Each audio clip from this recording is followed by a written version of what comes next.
Welcome back to Kind Heart Homestead, everyone. This is a pretty informal video, kind of rushed footage because we weren't even able to capture the entire process on camera. But the point of this trip to Virginia was to move our outdoor stuff, so that's patio furniture, grills, propane tanks, and our chicken coop and lawnmowers, things like that. Things that are outside anyway, already exposed to the elements, and things that we did not want to have taking up room in our shipping container. So you can see here, I rented the largest U-Haul, and we were still able to pack that up with stuff. I bought a new pack of bungee cords, we had ratchet straps, all sorts of things, just kind of tied things together to prevent them from falling over in the container. The lawnmower fit in relatively easily. I had to use the new ramps that I bought from Harbor Freight. And the chicken coop was the difficult part. It took us several hours to get that in, using a combination of hydraulic jacks that I used to jack up the house when I repaired the bathroom, and ratchet straps, and the ramp that's on the U-Haul. We basically had to pivot the coop around in such a way to get it onto the ramp, and then to hoist it up into the U-Haul. And that had to be the last thing in because it's such a heavy, cumbersome building that I knew we wouldn't want to be moving it around too much. So I was able to successfully have our chickens spend the night in their coop while it was on the truck. I just left the big door open on the truck. I wasn't too worried about people stealing anything. But then in the morning of the move, I moved them into a pet carrying cage, and I had that up in the climate controlled cab with me. And that seemed to work pretty well. Once we arrived on site, the neighbor was a big help in getting the coop out using his tractor. And thankfully I had it on a pallet. So we've been able to use a chain or a strap to attach the tractor to the pallet instead of the coop. And because the pallet is this pretty indestructible plastic, we can sort of pull it around on the ground without causing any damage to the coop. So you can see this is all basically just time-lapse footage of me taking things out of the truck, which was exponentially easier than putting things in the truck.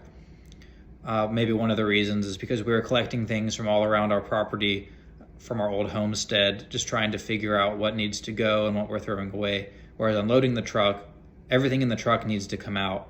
And I'm basically just setting everything around just in the small little campsite, and we don't have to walk too far. So I did most of this unloading myself. I had Angie help me at the very end with the prefabricated shed platform that I basically assembled probably 80% of the way at the old homestead. And then all I had to do here in Virginia was just add the last piece of plywood using a few decking screws and to square it up, prop it up. I didn't capture any of the assembly. You know, there's way better tutorials on how to assemble that shed from Costco. You should go look on YouTube if you need help assembling it. All I can really say is by the end of the day, after having unloaded an entire truckload of stuff, my shoulders were basically torn up, and holding a battery-powered drill above my head, trying to get all those screws in, was way difficult. I actually didn't finish putting all the screws in, but it's definitely enough to keep it intact until we move up to the property. I'm pretty sure the instructions say not to use power tools, but with an adjustable drill where you can change the power level, I adjusted it to the lowest strength setting so it wouldn't strip out the plastic of the shed when I'm putting metal fasteners through it. Anyway, that's about it. You should look forward to our future videos because shortly after this trip, I went back for a whole week. I rented a bobcat, I set up a tent, and I basically lived off-grid for a week, camping out and installing a driveway. So if you guys want to see that, you should subscribe, click that notification bell, and start a discussion down in the comments below if you have any ideas of what you want to see.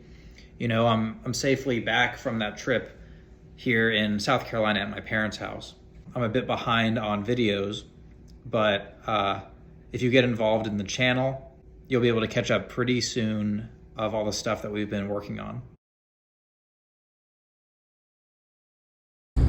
All right, we're going to drop off the truck. It actually wasn't too difficult to drive this thing. It's just a bit wide, and on the windy roads up here in the mountains, I just have to go slow. But nothing really got messed up in the bed. I'm happy about that. And that's it for now, so thanks for watching.